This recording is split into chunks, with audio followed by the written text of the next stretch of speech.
क्या ईरान हमले के लिए अमेरिका ने एआई का इस्तेमाल किया था? खबर तो ऐसी ही आ रही है, लेकिन हैरानी की बात यह है कि जिस एआई कंपनी को अमेरिकी राष्ट्रपति डोनाल्ड ट्रंप ने कुछ घंटे पहले ही सरकारी कामों से बाहर करने का आदेश दिया, उसी के एआई टूल क्लाउड का इस्तेमाल हमले की तैयारी में किया गया।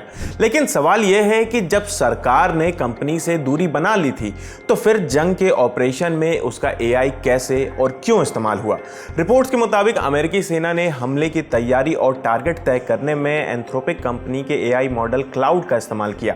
यह जानकारी इसलिए खास है क्योंकि हमले के कुछ घंटे पहले ही अमेरिकी राष्ट्रपति डोनाल्ड ट्रंप ने आदेश दिया था कि सभी सरकारी एजेंसियां एंथ्रोपिक और उसके एआई टूल का इस्तेमाल तुरंत बंद कर दें।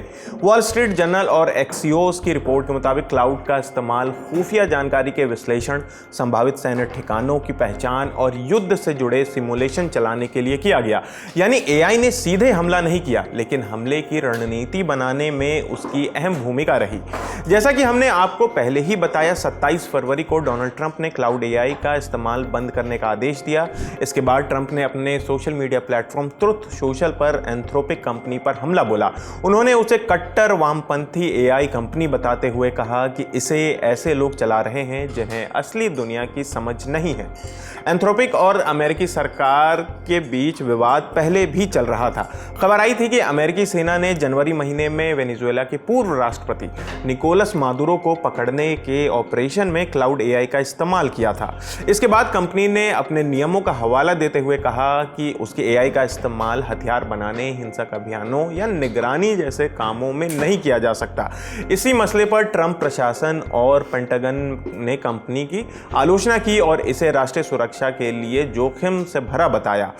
वहीं अमेरिका के रक्षा मंत्री पीट हेग्सेथ ने एंथ्रोपिक को घमंडी और धोखेबाज बताया है और साथ ही कहा कि अमेरिका की सेना किसी टेक कंपनी के फैसलों पर निर्भर नहीं रहेगी।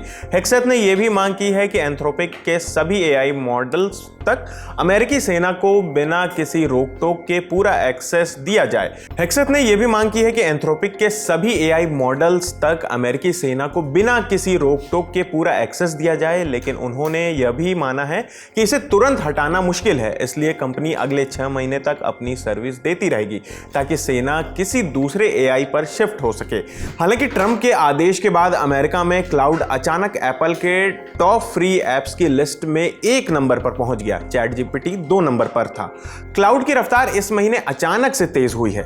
डेटा कंपनी सेंसर टावर के आंकड़ों में बताया गया है कि 30 जनवरी को यह अमेरिका में 131वें नंबर पर था, फिर फरवरी में लगातार टॉप 20 में बना रहा। हालांकि पूरे फरवरी में ज्यादातर समय चैट जीपीटी ही 1 नंबर पर था। बता दें कि एंथ्रोपिक की शुरुआत 2021 में हुई थी। इसे ओपन एआई के काम करने वालों ने ही बनाया था। पिछले 1 साल में इसकी एआई तकनीक खासकर कोडिंग और कॉर्पोरेट कामों में तेजी से इस्तेमाल होने लगी है। वहीं द गार्डियन की रिपोर्ट के मुताबिक एंथ्रोपिक से दूरी बढ़ने के बाद चैट जीपीटी वाली ओपन एआई ने अमेरिका के साथ काम करने पर सहमति जताई है। ओपन एआई के सीईओ सैम ऑल्टमैन ने कहा कि कंपनी के एआई टूल्स जिनमें चैट जीपीटी भी शामिल है, अब अमेरिकी डिफेंस नेटवर्क में इस्तेमाल किए जा सकते हैं। यह दिखाता है कि युद्ध में आर्टिफिशियल इंटेलिजेंस की भूमिका तेजी से बढ़ रही है, लेकिन साथ ही ये सवाल भी उठ रहे हैं कि क्या एआई कंपनियां अपने नियमों पर कायम रह पाएंगी या फिर राष्ट्रीय सुरक्षा की जरूरतें इन सीमाओं को बदल देंगी। बता दें कि अमेरिका के राष्ट्रपति डोनाल्ड ट्रंप ने ईरान के साथ चल रहे टकराव पर डेली मेल को इंटरव्यू दिया है। ट्रंप ने संकेत दिया है कि ईरान के खिलाफ अमेरिकी सैन्य अभियान अभी रुकने वाला नहीं है और ये अगले 4 हफ्तों तक जारी रह सकता है।